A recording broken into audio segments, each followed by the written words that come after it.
Welcome to Capital FM 99.7. My name is Paulina Somo. As we continue to mourn the loss of Zambia's former president, Dr. Kenneth Kaunda, we remember his impeccable contribution to the liberation struggle in many African states. Zambia was used as the headquarters of most liberation parties in the SADC region, including South Africa. South African former President Thabo Mbeki has described Dr. Kenneth Kaunda as one of the architects of a democratic South Africa. To talk to us more about this, as well as the relationship between South Africa and Zambia, I'm joined by the South African High Commissioner in Zambia, Mr. George Twala. High Commissioner, welcome to the show. Good morning, and thank you for inviting us. It's lovely to have you. Now, High Commissioner, take us through your journey of serving as a High Commissioner. Zambia is not your first posting. The different countries you've served in, how has it been, and how were you then led to Zambia eventually in 2019?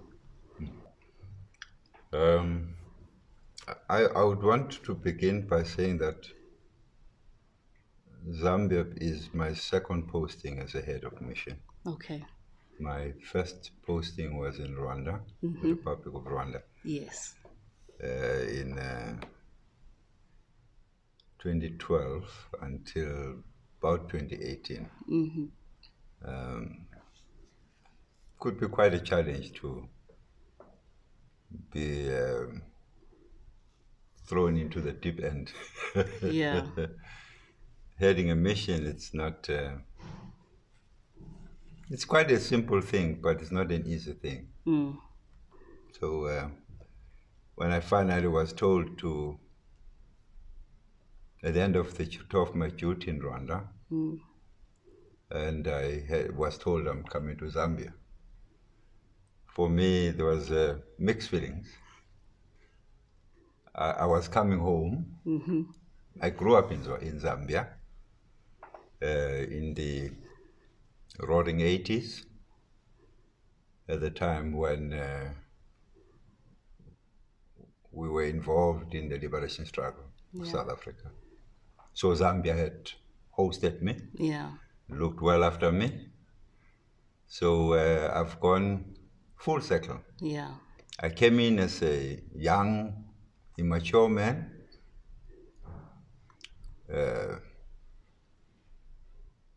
very youthful, maybe to some great extent rebellious, and I left Zambia, and I've come back now as a fully matured man. I tend to now be very mindful of what I say and what I do. Yeah. Price of maturity. So it's been quite a journey for you then. The relationship between Zambia and South Africa is huge. It goes back a long way. Do you think that these two countries are doing enough to harness the inherent investment opportunities between the two? Because undoubtedly there's commercial trade flowing already, that's very visible. But can more be done in order to establish a symbiotic relationship? Definitely, yes. Look, the relationship between the two countries, it's quite deep. I will talk about the economic sides of it, but let me just put an overall picture of what we're talking about. Yes. If you go to Leopard's Hill Cemetery, you've got about 400 South Africans who still lie there.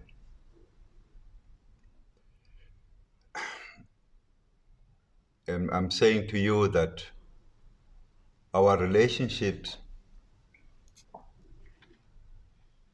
it's actually bonded in blood.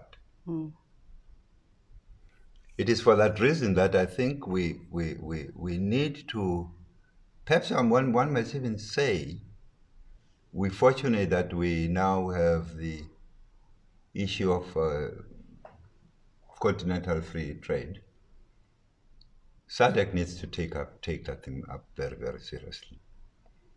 But if we deal with the South Africa-Zambia relationship, we have a large footprint in this country.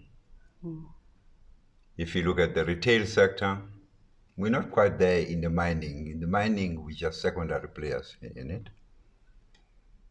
What we need to do is to expand our investment. We've got to develop localization and regional value chains, and ultimately contribute towards an industrialized economy. Ever since I've been here, we founded what I would want to call the SA Inc., the South Africa Inc., which sets out to achieve these objectives. Had it been not for the impact of COVID, I'm sure we would have gone far away in terms of heightening the issues of trade between the two countries. But it's not only on the retailing side that I'm talking about. We kicked off at some stage with a webinar which took place in July of last year as a result of the impact of COVID, where the Department of Trade and Industry in South Africa, Commerce and Industry in Zambia, jointly worked together in terms of resolving and heightening the level of interaction in that area. The result of that groundwork that was done at the time resulted in what we have developed as a blueprint for the industrialization of Zambia, which is the South Africa-Zambia Comprehensive Economic Cooperation Framework. Most PSs have now received, permanent secretaries here have received that document, because it then outlines what we seek to do in the 5 to 10 years to 25 years. It's a medium, short-term, and long-term program. So we will be doing something about it. So it's an ongoing process, and there is work being done. Now, High Commissioner, the African giant that we have lost in Dr. Kenneth Kaunda, huge knock for all of us. Dr. Kenneth Kaunda was respected throughout the African continent because of his role and support for so many countries through the liberation struggle. Zambia is a second home, just like you have mentioned, for many South Africans as a result. What was your first reaction when this news broke out that Zambia's first president, Dr. Kenneth Kaunda, has passed away? It was quite a shock, actually, but perhaps expected. I think the president has lived a full life committed to peace, committed to policy of humanism, committed to fighting the scourge of AIDS, HIV and AIDS, committed to ensuring peace and stability, specifically in our region and the world over. The shock that I had, it's that which, if you imagine a baobab tree when it falls, it thunders the ground throughout, and that's why if you look at some of the countries in the region have gone out to declare half-masts for 10 days. In South Africa, in this case, my president, Cyril Ramaphosa, has declared a 10-day mourning period. So it was quite a shock, a shock. But there's a lot that he has left us to live forward to. Yeah, and I mean, you mentioned the countries who have declared days of mourning. This is huge. What's your reaction to this kind of recognition? It is clearly very befitting. It is not only befitting, I think it's still small. What ought to happen is all of us must pull together.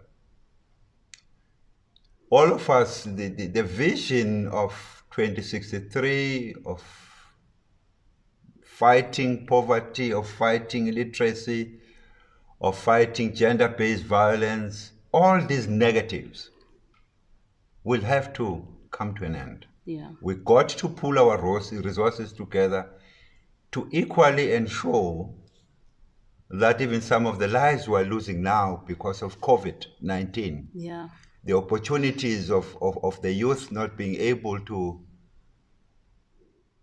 come in and assist us in terms of science, in how to fight this pandemic. Yeah.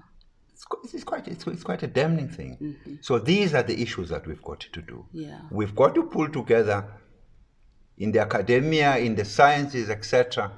Kaunda has said, this is the route that must be taken. So why are we not? Yeah. We've got to learn out of that.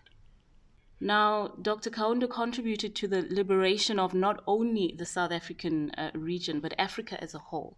What was his contribution specifically to the liberation of South Africa in the apartheid regime? You know the struggle that South Africa went through. You mentioned as a young boy the frustration, the anger, how heated up things got, and how personal it was. Maybe let me start off with a personal note here. You know, when I was a young man, I arrived in Zambia, hot-headed,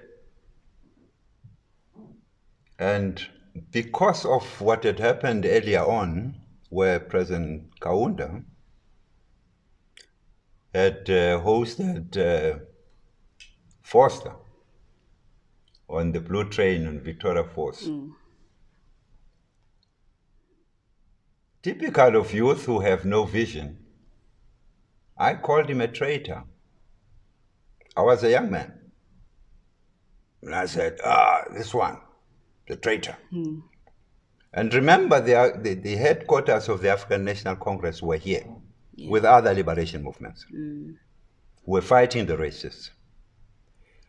I had a clear, distinct view that he was going to surrender all of us to the racists in South Africa.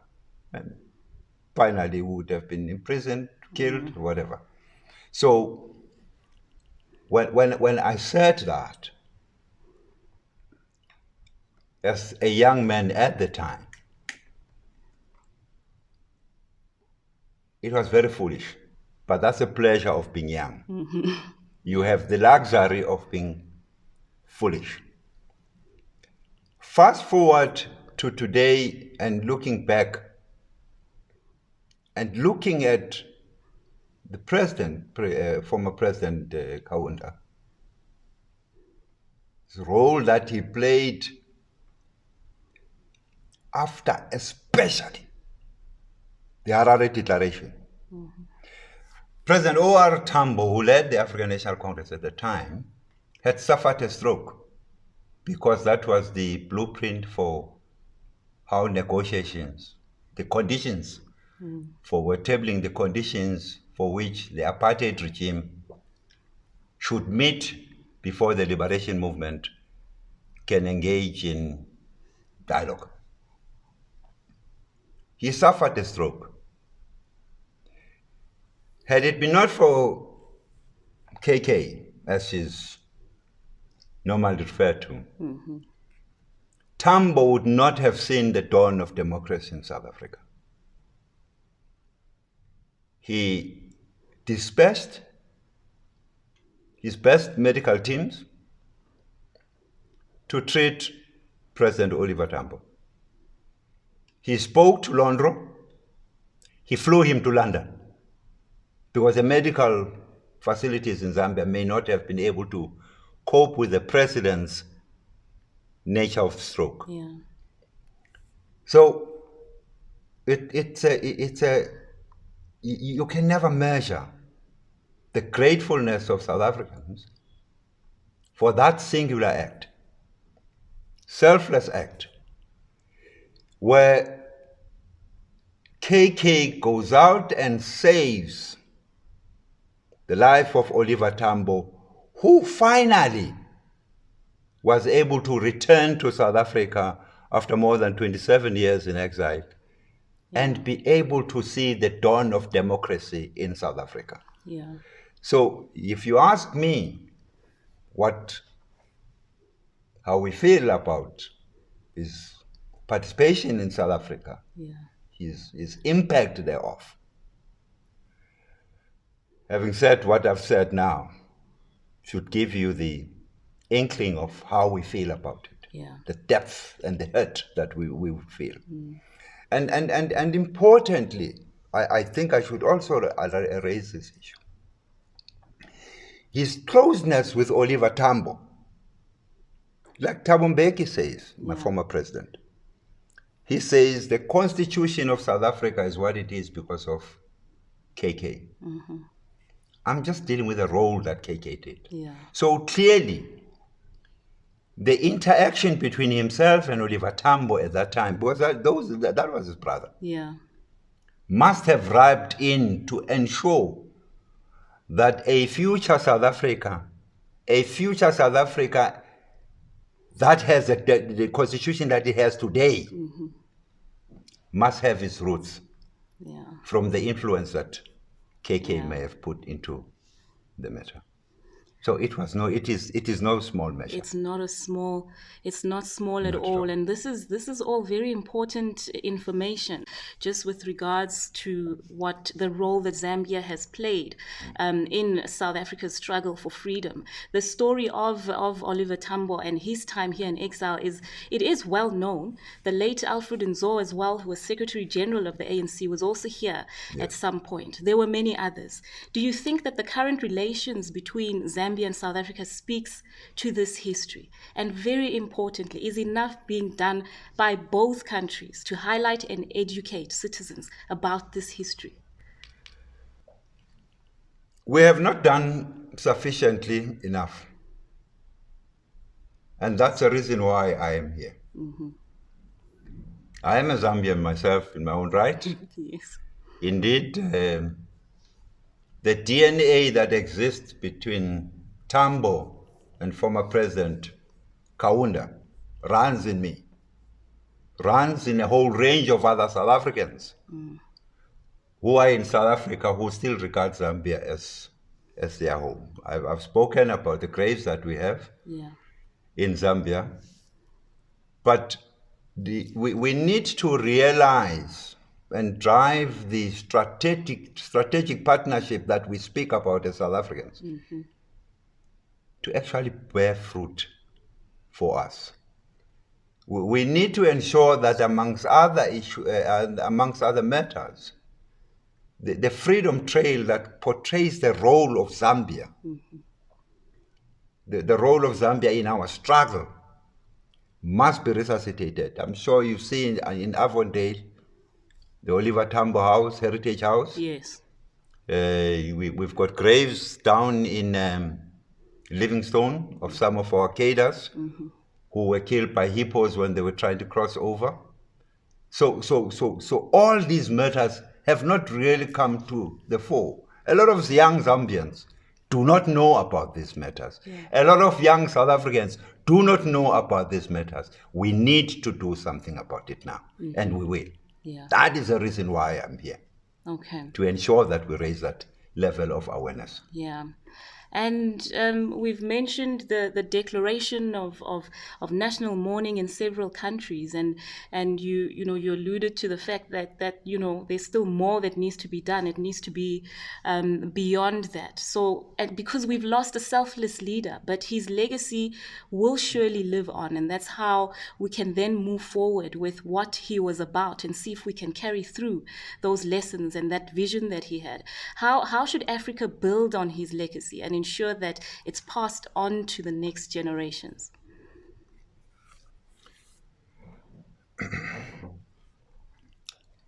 Three things that we ought to do. I think the first critical issue is we as Africans especially are not proud of ourselves. I'm sure if I were to ask you where Napoleon Bonaparte died, you'd even direct me to where his grave is. We do not value and honor our own. The their teachings have not yet been recognized by ourselves. Mm-hmm. We ignore them. The second critical part, and the only way to honor his legacy, is to ensure that the issues he fought against, tribalism, mm-hmm. regionalism, all these negatives, we need to stamp them out. We need to ensure that whatever engagement strategy we come out with mm-hmm. seeks to develop the continent. Let's stop being leaders. Let's stop being people who would die in the oceans, crossing to Europe to be able to get better lives when Europe benefits from us here. Now, I don't know if you understand what I'm saying. Yeah. The only way we can realize their legacy is ensuring that we raise the level of expertise amongst ourselves. Let's stop this laid-back attitude. Yeah. I mean, Kaunda raised this country. He built this country. Why can't we learn from it? Mm. Instead, what do we do? We steal, we imbibe in drugs. Yeah. Speaking of the stealing and the looting and all that we are currently dealing with in the whole of Africa, Dr. Kaunda and other liberation heroes like Nelson Mandela lived a life of what many termed selfless, and they also prioritized the good of their nations. Is this current crop of leaders that we have at the moment in this region emulating these ideals? You want to put me on a tight spot there.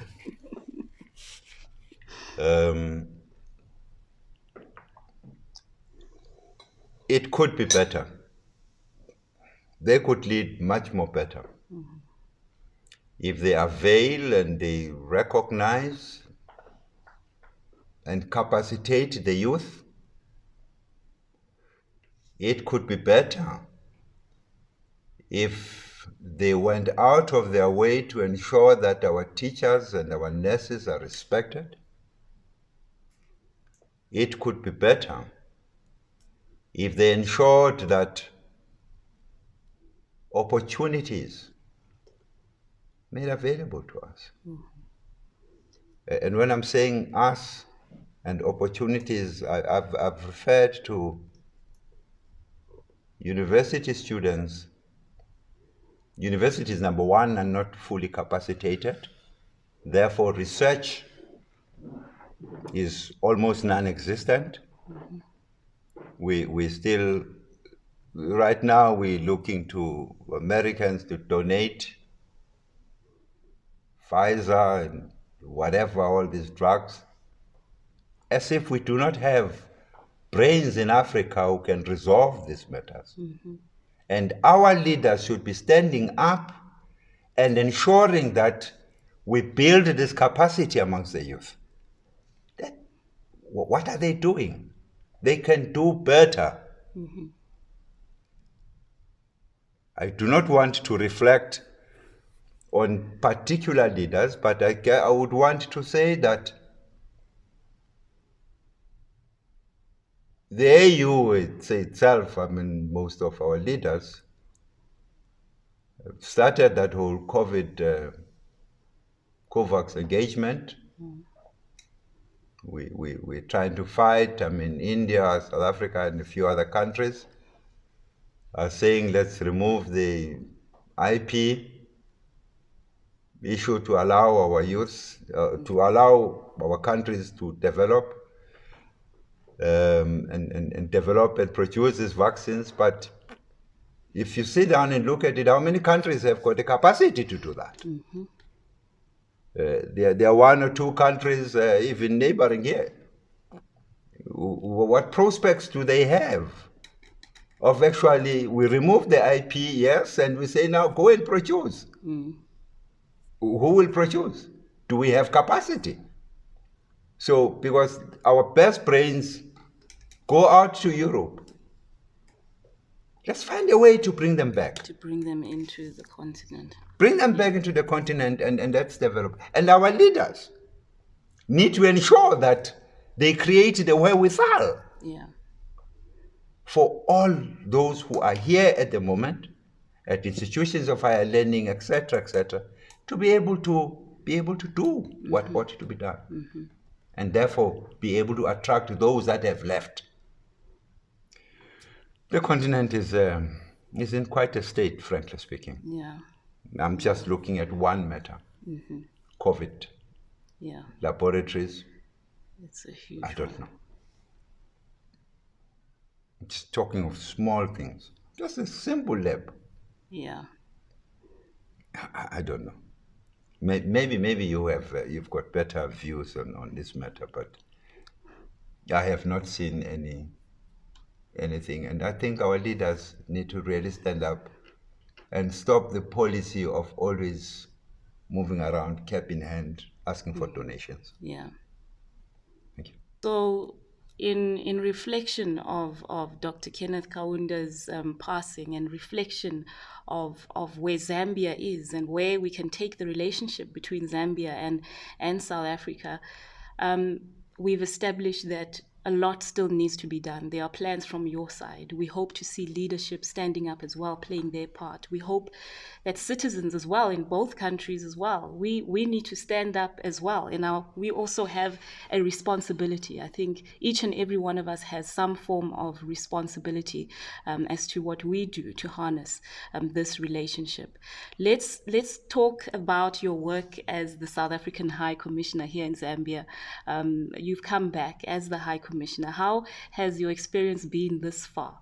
The people, the overall environment. You say you're Zambian, so clearly it's been good. Is it what you expected?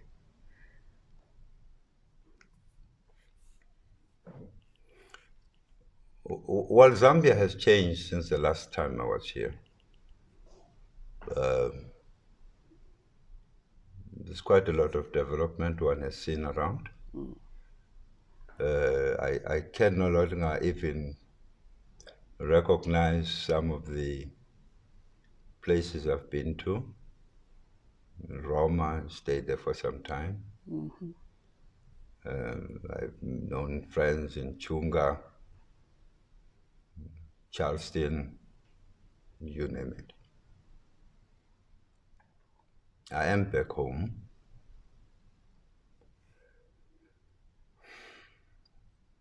I have been well received. Maybe let's start there. Yeah. I have been well received. I can't complain. But I think there's still more that I miss. I do not propose for 1 second to talk about interactions with the ordinary man in the street. He's still the same one. Yeah. Cool, friendly. But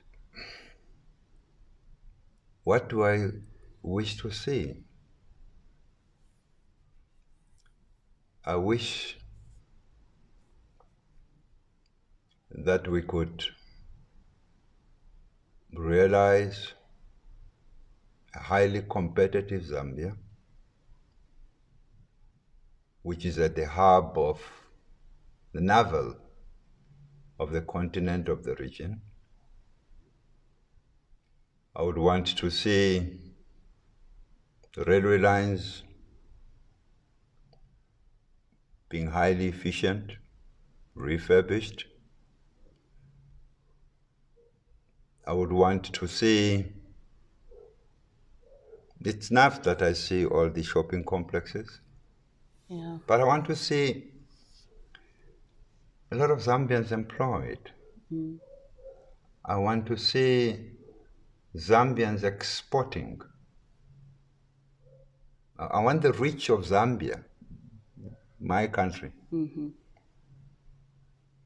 I want to see it flourishing and soaring the skies. This is what I am here about.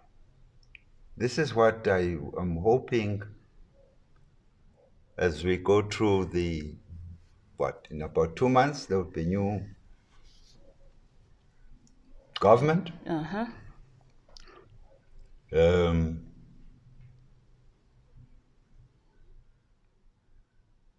I want to be engaging with that government. Yeah.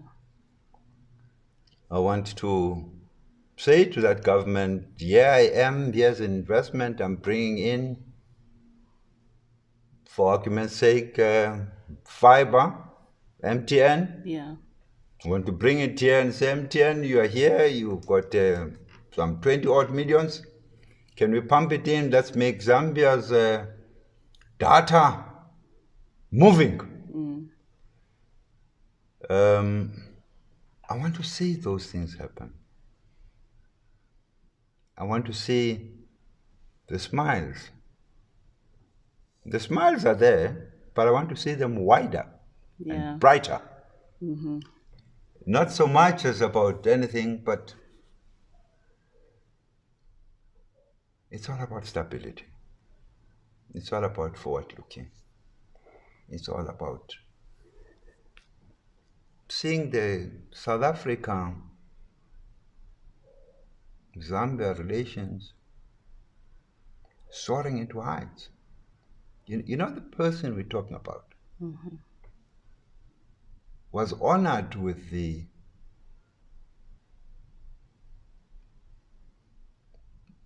badge of being a companion of Oliver Tambo.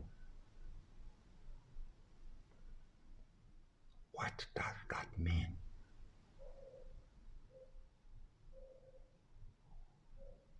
It's a challenge. You, as a journalist, with your radio station, have to begin educating us on these matters. I want to say, as a Zambian, I still like the fact that I can walk anytime on the streets of Zambia. Definitely. Anytime. Yeah. I want that to continue. And that must cascade to South Africa. Yeah. I hope you understand. I do understand that. The wish that I had. I want to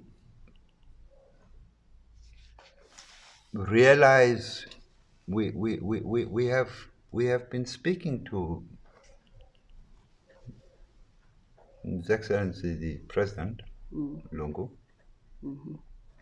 about the establishment of the South Africa-Zambia inaugural binational commission. That is a step that says once we establish that, it was disrupted by COVID. Yes. Once we start that, the vision is to see Zambia and South Africa soaring heights. Operating more as one. Operating more as one. Yeah. In the region, even in the continent, we are fortunate. We're in a very stable part of the region.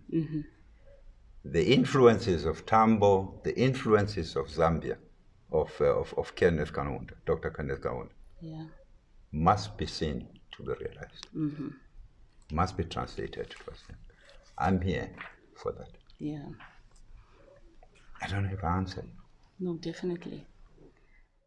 This is, these are your remarks on your hopes for the better Zambia and the better relationship between Zambia and South Africa. Do you have a Zambian name, High Commissioner? Nkosinathi. Nkosinathi. You know, I've noticed that many of our Zambian languages are very similar sometimes to our South African ones. So I can't even argue if you say Unkosnati because I am. Yes. Frankly. I went up to the east, and I sat there with the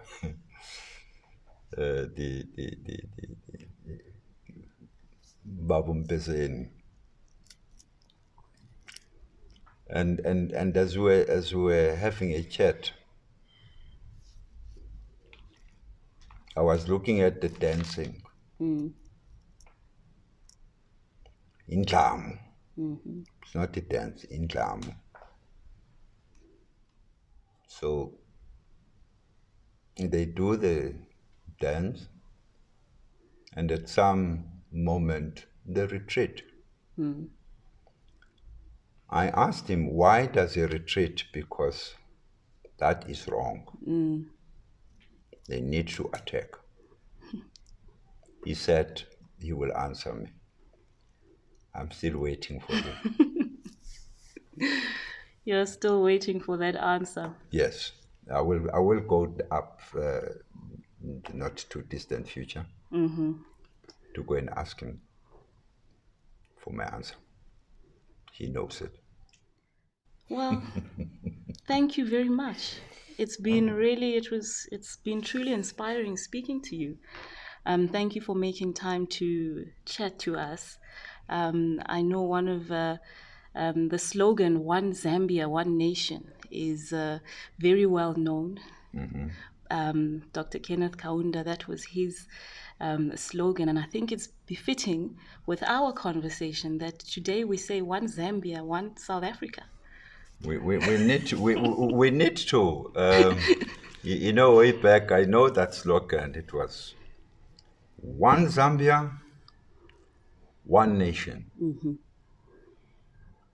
One nation, one leader. And that leader was...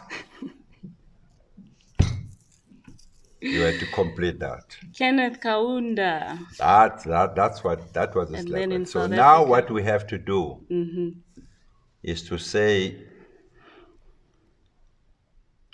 one South Africa, Zambia, one nation. One Zambia, South Africa. One nation. One nation. Amandla, wait. I mean, we also said power here. They also say that here. Yeah. So we need to do that. Yeah. And as we do that, ensure that we collaborate. You know, I was speaking about Oliver Tambo House, the role of Zambia. Yes. We need to start that liberation trade. Definitely. We need to ensure we get those graves. We honor that house. We convert it for what it should be. There must be close relationships in our arts and culture departments, and ensure that we do things on meteorology, on all these issues. These are the things we've got to do, so that what we do in South Africa, it must be that it has been done in Zambia. In Zambia, yeah. Let's be dynamic. Let's have this dynamic relations between us. Let's act as one. And I look forward to starting this. Is it end of August? Yeah, end of August. Things will be moving. Yeah. There's a whole new chapter waiting for us. Whole new chapter waiting for us with bright future. Yeah. Where there will be a lot of activities. I saw in the past few months a lot of roads going up in this country, and we should maintain them. We should ensure that they benefit us all. Yeah. There may be troubles financially. There may be troubles in sort of irresponsible statements that would fall off from one time or the other over this or that. But we should be able to rise above that. Let's not allow any individual to damage the relations between the two of us. Whoever the individual may be. I don't have any specific issue in mind, but I'm saying, even if I walk out here and I fall on the street there for some reason or the other, it should not be that because I have faltered, then it must damage the relations between the two countries. Let the alliance that existed between KK and his counterpart, Oliver Tambo, be that it rises further and it translates into the relationships within our two heads of states, and take the country forward. Thank you. We will end it there. Thank you very much again, High Commissioner, for making the time to chat with us and just sharing your insights on the relationship between the two countries, and of course the passing of former Zambian President Dr. Kenneth Kaunda. That was the South African High Commissioner in Zambia, Mr. George Twala. Thank you for tuning in.